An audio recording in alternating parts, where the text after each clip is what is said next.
Welcome back to OTR. In the state of Nevada, it's the first state in the union to have a female majority legislature. Here in Massachusetts, that number is under 30%. Marianne, discuss. Well, everyone thinks Massachusetts is such a progressive place, and look at how pathetic we are when it comes to electing women. So this shows you everything. A state like Nevada can be over 50%, and we're under 30. Shameful. Rob, what's the read? But I think it's changing. We now have a Senate president who's female, AG, state auditor, lieutenant governor, U.S. senator, 2 members of the House delegation. So it will change. It'd be nice if it changed faster. Yeah. Governor Baker losing another cabinet secretary, Jay Ash, who actually was halfway out the door last year until he didn't get the other outside job that he wanted. But this is the second secretary to leave business as usual for a second term, or is there something else that's going on here, Rob? I don't think there is something else going on. I think Bennett was about the state police scandal. And that's why he's out after the election. They got through that. Ash tried to become the city manager of Cambridge and failed, as you mentioned.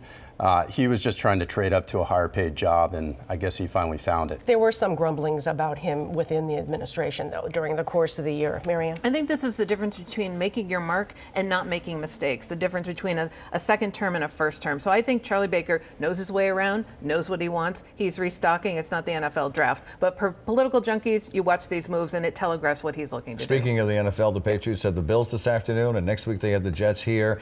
The Patriots can finish as high as the #1 seed in the AFC, and they can finish as low as out of the playoffs. Marianne, is the dynasty over? I think this is the Bill Belichick "I told you so" season, where I told you we should have traded Brady. I told you we should have traded Gronk. I told you you should listen to me, because when you listen to me, we actually win. And I think that's what this season's all about. He was willing to scuttle the Super Bowl to make a point. He's using the season to make a point. Is the dynasty over, Rob? I think it's fading, and people talk about the cliff. Are you going to step off the cliff? It seems like maybe more of a downhill hike, where we're just starting to realize that we're on that hike, right? It's just amazing, though. For 20 years, virtually, they have been at the level they have been at. So that just is amazing, and it's impressive.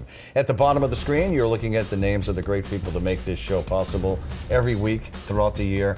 And as we approach the holiday season, I want to say thank you and happy holidays to all of them and to all of you.